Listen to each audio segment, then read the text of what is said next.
Bismillahirrahmanirrahim. Assalamualaikum warahmatullahi wabarakatuh. Salam sejahtera untuk kita semua. Selamat siang Bapak atau Ibu dosen beserta teman-teman semuanya. Yang terhormat Bapak Profesor Dr. Lufri MS dan Ibu Rahmadani Fitri MPD selaku dosen pengampu pada mata kuliah Strategi Pembelajaran Biologi dengan kode seksi 2021-20-310122. Puji syukur kita haturkan kepada Allah Subhanahu wa Ta'ala yang mana telah memberikan nikmat yang luar biasa kepada kita semua, dan tak lupa pula salawat serta salam selalu tercurahkan kepada Nabi besar kita, yakninya Nabi besar Muhammad Sallallahu Alaihi Wasallam.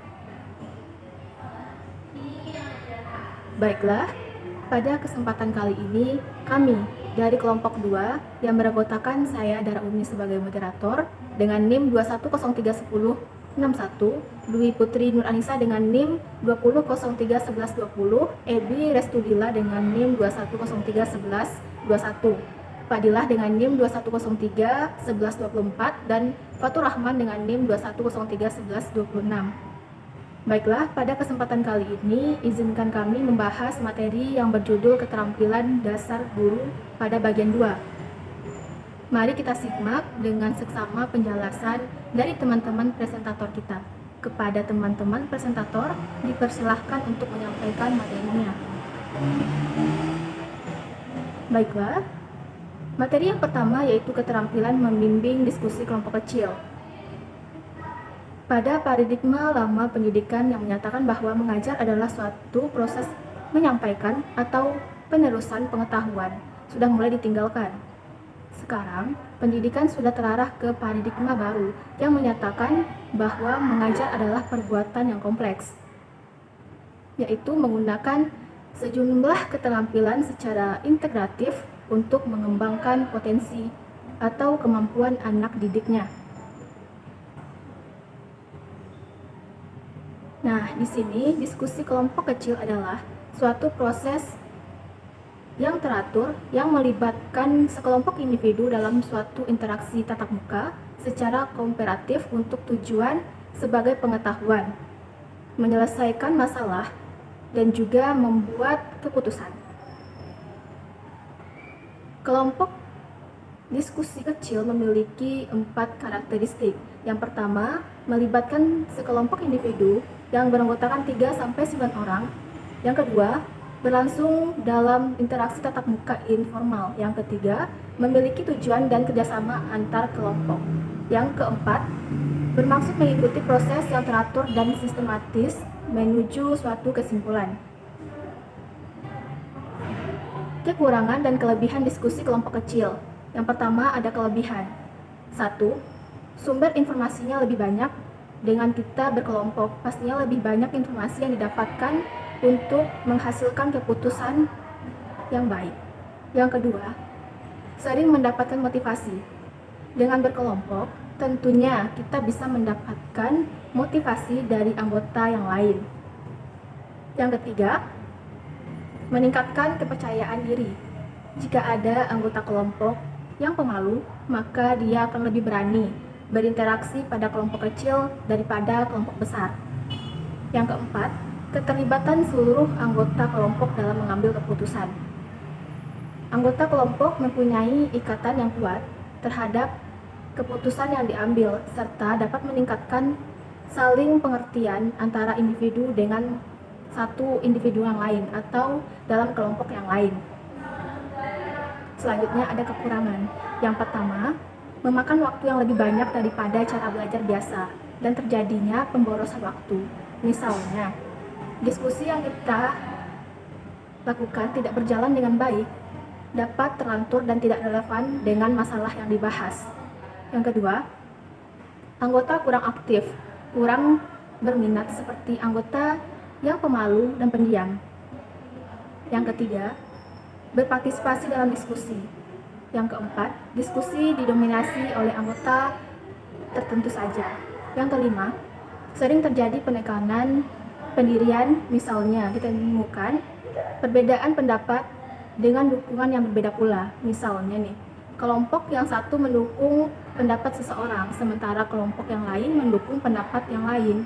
Nah, anak didik yang pendapatnya kurang didukung oleh orang-orang ini terpaksa menekan pendiriannya, dan di lain kesempatan dia akan pesimis atau kurang percaya diri dalam mengemukakan pendapatnya. Baiklah, materi yang selanjutnya yaitu diskusi kelompok kecil sangat bermanfaat untuk memberikan pengalaman pendidikan bagi anak didik yang terlibat di dalamnya. Namun, ada hal-hal yang harus diperhatikan oleh guru agar diskusi kelompok kecil ini berjalan dengan efektif dan efisien, yaitu sebagai berikut. Yang pertama, diskusi harus dilakukan dalam suasana terbuka yang ditandai dengan bebasnya terpimpin, saling menghargai dan memiliki kesempatan berpartisipasi. Yang kedua, perlunya perencanaan yang matang, meliputi pemilihan topik atau masalah yang akan didiskusikan. Guru dapat memastikan bahwa anak didik memiliki latar belakang pengetahuan dan informasi yang cukup untuk diskusi topik secara baik. Diskusi kelompok kecil harus dipersiapkan secara baik, menetapkan bersamanya kelompok berdasarkan pengalaman, kematangan dan keterampilan peserta didik, mengatur tempat duduk yang memberikan kesempatan bagi semua anggota kelompok bertatap muka. Hal ini untuk meningkatkan partisipasi peserta didik. Komponen keterampilan 1. Pemusatan perhatian 2. Memperjelas masalah 3. Meningkatkan kontribusi peserta didik 4. Mendistribusikan kesempatan berpartisipasi 5. Menutup diskusi. Hal-hal yang harus dihindari dalam diskusi kelompok kecil 1. Menyelenggarakan topik yang tidak sesuai dengan minat dan latar belakang pengetahuan serta pengalaman peserta didik 2. Memberikan pertanyaan kunci yang terlalu banyak sehingga peserta didik tidak berkesempatan untuk menyediakan jawaban dikarenakan keterbatasan waktu dan banyaknya jawaban yang akan dijawab. 3. Membiarkan terjadinya penyimpangan ide dalam diskusi dan diskusi gagal karena rendahnya partisipasi anggota. 4. Tidak memperjelas ide atau gagasan peserta didik yang masih simpang siur bagi anggota kelompok lain. 5. Gagal mengakhiri diskusi dengan suatu formulasi atau kesimpulan. Keterampilan mengelola kelas. Keterampilan mengelola kelas adalah keterampilan guru untuk menciptakan dan memelihara kondisi belajar secara optimal. Keterampilan mengelola kelas termasuk diantaranya tindakan mendisiplinkan kelas dan mengatur kondisi pembelajaran ke pembelajaran yang optimal apabila terdapat gangguan. Tujuan keterampilan mengelola kelas. A. Tujuan untuk anak didik. 1. Mendorong anak didik mengembangkan tanggung jawab serta kesadaran untuk mengendalikan dirinya. 2. Membantu anak didik ke arah perilaku yang baik dan memberikan pemahaman tentang teguran guru merupakan suatu peringatan.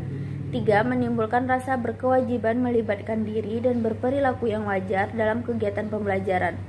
Tujuan untuk guru. 1. Melatih keterampilan guru mengembangkan pemahaman keterampilan dalam menyajikan pembelajaran.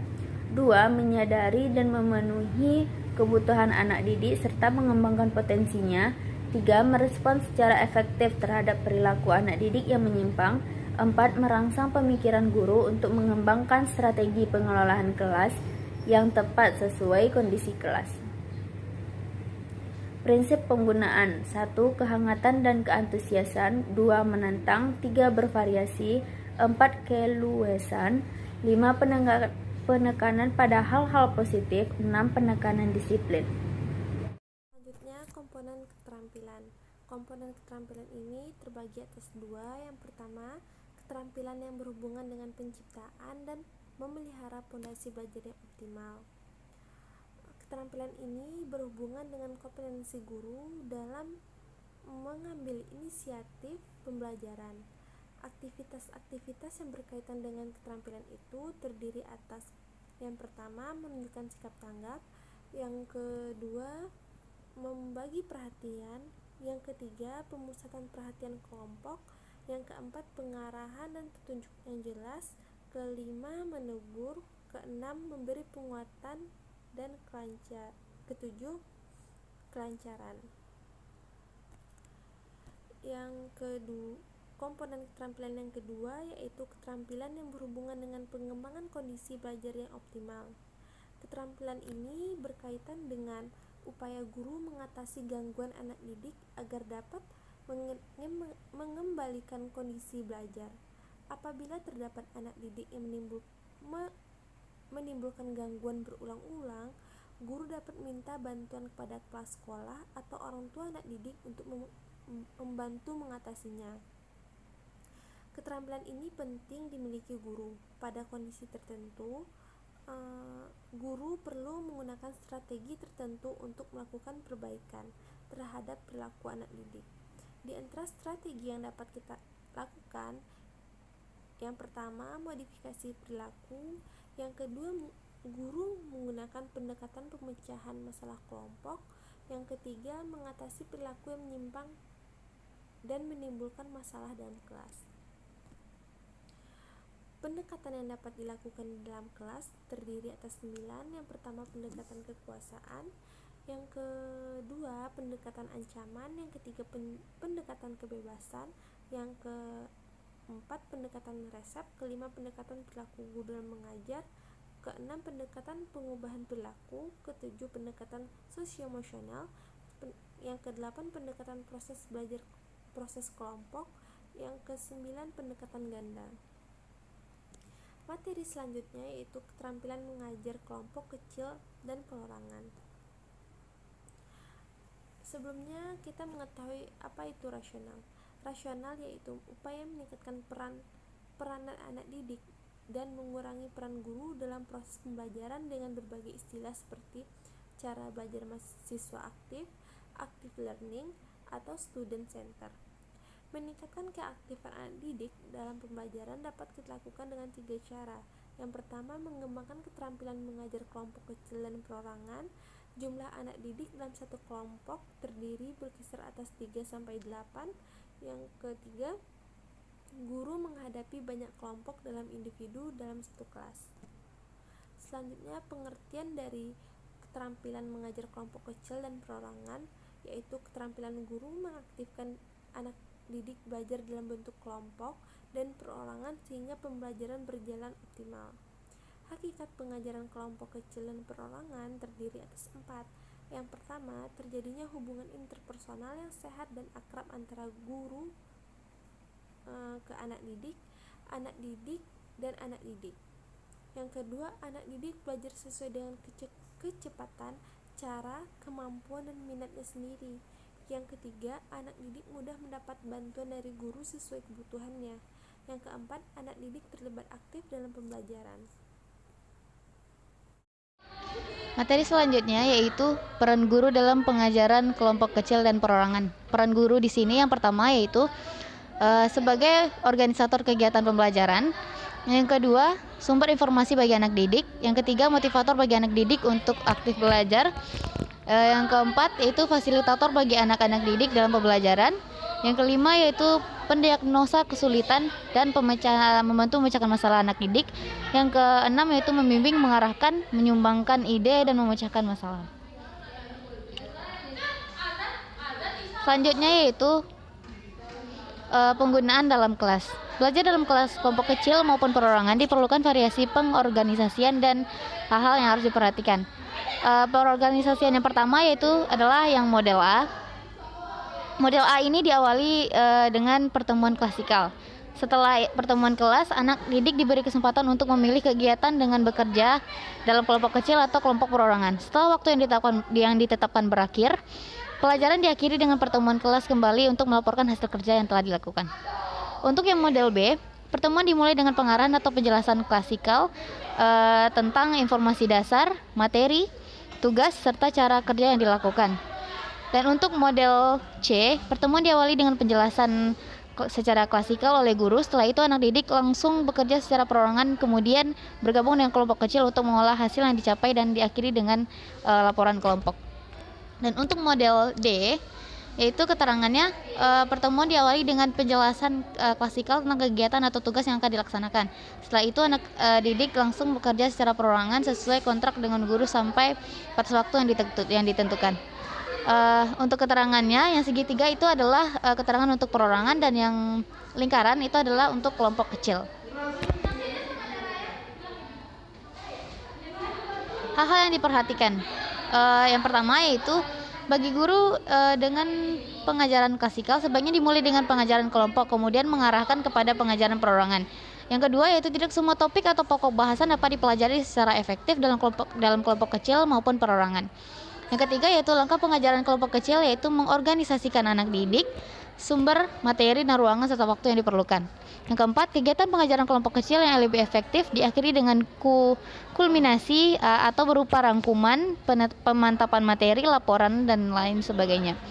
Selanjutnya yaitu dalam pengajaran perorangan, guru harus mengenal anak didik secara pribadi sehingga kondisi belajar lebih kondusif dan lebih tepat.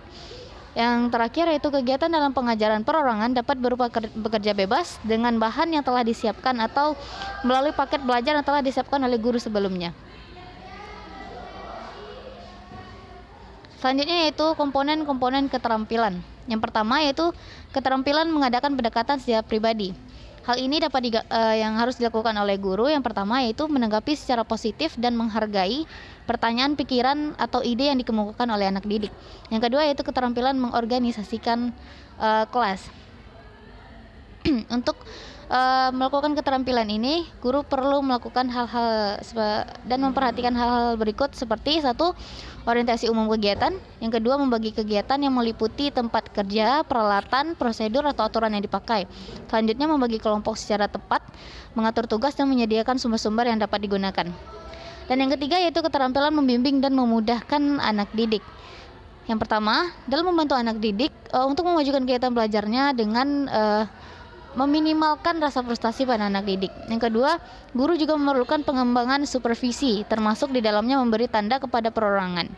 Yang ketiga yaitu mengembangkan supervisi proses lanjut dengan cara guru berkeliling sehingga sebagai narasumber dapat dimanfaatkan. Yang keempat yaitu keterampilan merencanakan dan melaksanakan kegiatan pembelajaran. Keterampilan merencanakan dan melaksanakan pembelajaran ini mencakup keterampilan berikut seperti yang pertama yaitu membantu anak didik menetapkan tujuan pembelajaran. Yang kedua, merencanakan kegiatan belajar bersama anak didik. Yang ketiga, bertindak atau berperan sebagai penasehat bagi anak didik. Dan yang keempat yaitu membantu anak didik menilai pencapaian dan kemajuan dirinya sendiri. Selanjutnya itu keterampilan mengembangkan dan menggunakan media pembelajaran. Keterampilan mengembangkan media pembelajaran maksudnya adalah keterampilan guru dalam merancang, menciptakan, dan modifikasi media sederhana dan membuat software media elektronik atau multimedia serta mengimplementasikannya dalam pembelajaran.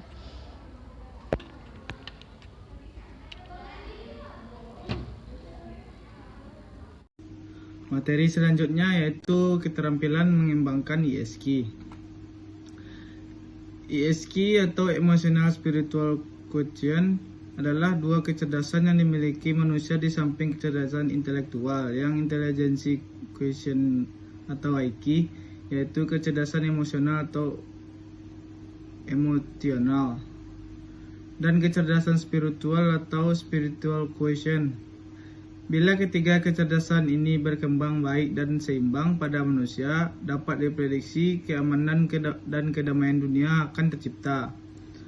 Adanya keterampilan guru dalam merancang atau menciptakan atau memodifikasi media sederhana dan membuat software media elektronik atau multimedia, serta mengimplementasikan dalam pembelajaran. Kecerdasan emosional merupakan kemampuan seseorang bersikap dan bertindak secara bijak. Ciri-cirinya yaitu yang pertama, tampil dengan bijak sesuai dalam situasi. 2. Mudah bergaul. Ketiga, mengambil keputusan dengan bijak. Dan yang terakhir yaitu tidak rela mengganggu, menyakiti, merusak, dan mengeksploitasi orang lain. Kecerdasan spiritual merupakan kemampuan seseorang untuk menjadi seluruh aktivitas hidupnya sebagai ibadah. Dari SQ ini melandaskan perbuatan atas kebenaran. Selain kecerdasan yang sudah diidentifikasi, yang berperan dalam kesuksesan adalah kinerja, bakat, dan kemauan karakter, kesehatan, faktor genetis, pendidikan, dan keyakinan. Kecerdasan intelektual yaitu berdasarkan nilai rapor atau IPK atau nilai Aptamas dan sejenisnya. Setiap orang memiliki 7 jenis kecerdasan, yaitu kecerdasan linguistik, kecerdasan matematik, kecerdasan spasial, kecerdasan kinestetis, 5 kecerdasan musik, 6 kecerdasan antarpribadi atau people smart, 7 kecerdasan interpribadi atau self smart. Kesimpulannya yaitu keterampilan dasar yang harus dimiliki guru bagian 2 adalah keterampilan memimpin diskusi kelompok kecil, keterampilan mengelola kelas, dan keterampilan mengajar kelompok kecil dan perorangan. Sesuai dengan perkembangan zaman dan kebutuhan sekarang dan masa depan, dirasa perlu ditambahkan 2 lagi keterampilan, yaitu mengembangkan dan membangun media belajar serta keterampilan mengembangkan emosional, spiritual, quotient, dan skill. Sekian materi dari saya.